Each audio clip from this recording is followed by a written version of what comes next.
Funding for The Art Economist is supported by viewers like you. Thank you. In 2022, the game industry had 8,500 layoffs, a record. In 2023, 10,500 layoffs. Okay. And as of 2025, there have been a cumulative total of 45,000 layoffs across the game industry, per Farhan Noor's crowdsourced layoff tracker at layofftracker.com. The easy example, or well, the easy answer here would just be to blame the greedy executives, but when aren't executives greedy? No, that can't be the reason for this sudden shedding of everything at this rate.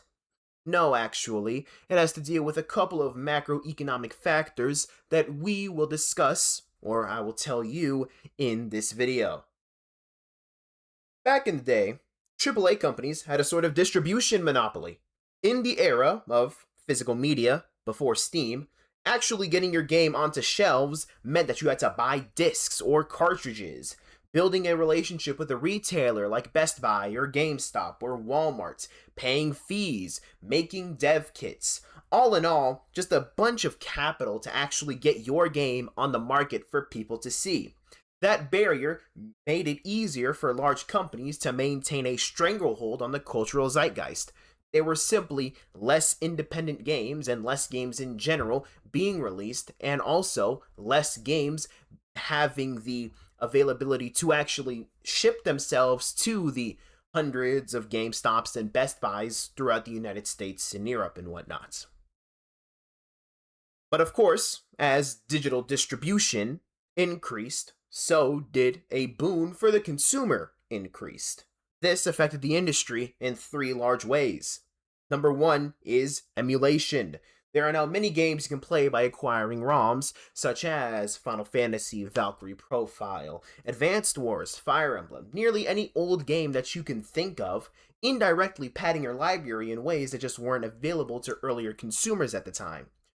Two, because of the massive increase of bandwidth over the years, piracy was now available through sites like ZIRP and general piracy methods and repackers. Let's think of BitGirl, Codex, as a modern example, Voices 38. The cost to the consumer of actually playing the game, if they are motivated to play the game, has dropped dramatically. And of course, on the supply side of digital distribution, the rise of indie games. As indie titles transitioned from the Xbox Live Arcade era to the Steam Greenlight era to now the Steam Direct era, think of Hades and Undertale and Stardew Valley, the supply side of games exploded. And I truly mean exploded. We are looking at 70 games released in 2006, and by 2025, we have reached up of north of 22,000. Why? Because through the advances of Unity and Unreal and the general cost of capital going to publish a game collapsing because of the fall of physical distribution and the ease of getting engines, now not only do consumers have way more options for their time and money, this directly affects AAA companies because there are simply more games in the market, many more games in the market, than AAA companies had to compete with 10 to 20 years ago. You know how AAA games suddenly started to take much more money and much more time to make than usual? Why did this happen? Well, we have to talk about the time value of money. $300 million 8 years ago isn't the same as $300 million now, not just because of inflation, but also because of interest rates. Rates were near zero for the longest time because inflation couldn't budge. Why couldn't inflation budge? Well, Congress, the Federal Reserve, set interest rates near zero in the wake of the recession. Feeling very Japanese about it, as in Bank of Japanese, they used zero interest rate policy and quantitative easing to make sure that the money supply didn't trigger deflation. But inflation didn't budge, because the Fed doesn't have the power to actually put cash into people's hands. They can only adjust interest rates and do quantitative easing and tightening. So why couldn't Congress put cash in people's hands directly? Well, the Tea Party. a party of austerity in response to the recession, unwilling to pass stimulus because the national debt suddenly mattered and, budget deficits and whatnot, believing that pro-cyclical policy was the only way to get the government out of the recession. In my opinion, we tried that, and it was described as a sort of jobless recovery. Back to video games. Because the cost of capital was so low and nobody was getting returns on anything, any return started to look like a good return. And what media form was new and rocketing towards mass adoption at the same time? That's right, video games. Investors were extremely starved for yield.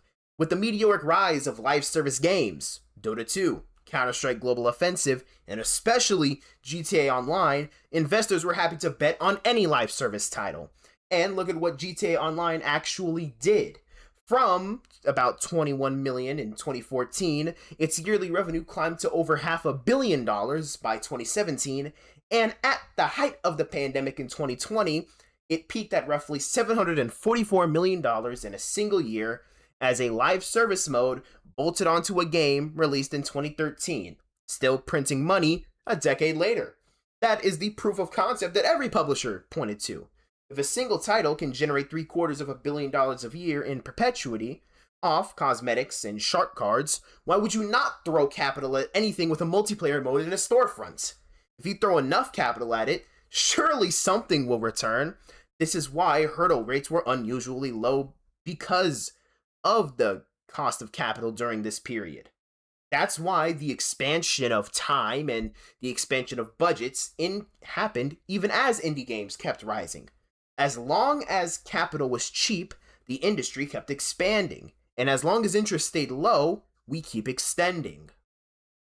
We have to make another detour to the taper tantrums. In 2013, Bernanke, Fed chair at the time, in the congressional testimony, floats that the Fed could start stepping down its bond buying program in the next few meetings. That is it. That's the entire comment, by the way. Just like a maybe, a perhaps, a we could.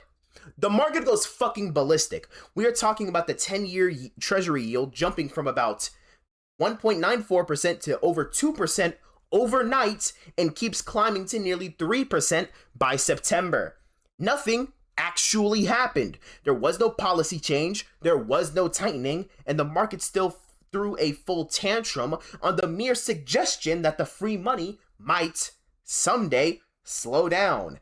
That is how dependent the entire system had become on cheap capital. 2018 happens the same way, except now it's Jerome Powell, and now it's specifically about quantitative tightening. December of 19th, 2018. The Fed hikes rates as expected. The market shrugs, there's no really big deal. Then, in the press conference, Powell gets asked about the balance sheet runoff. The Fed selling off the assets it had bought during quantitative easing, and it says that he says that it's on autopilot. That's it. Autopilot. Meaning, it keeps happening automatically. We're not going to babysit the market's feelings about it. The stocks go tumbling again. Same as 2013, because autopilot reads as, we don't care about how much you need us to keep the tap open. Both times, there was no actual tightening or a crisis or a recession. Just Fed officials describing what they are already planning to do out loud, and markets reacting like the floor is being pulled out of them. They would panic, sell bonds, and cause the risk-free rate of bond yields to spike overnight.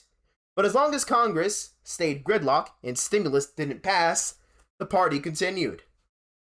And then COVID happens, A combination of massive consumer stimulus, in examples being the CARES Act, the American Rescue Plan, the Consolidated Appropriations Act, plus extremely low interest rates due to the reintroduction of zero interest rate policy, created a mania of consumer spending.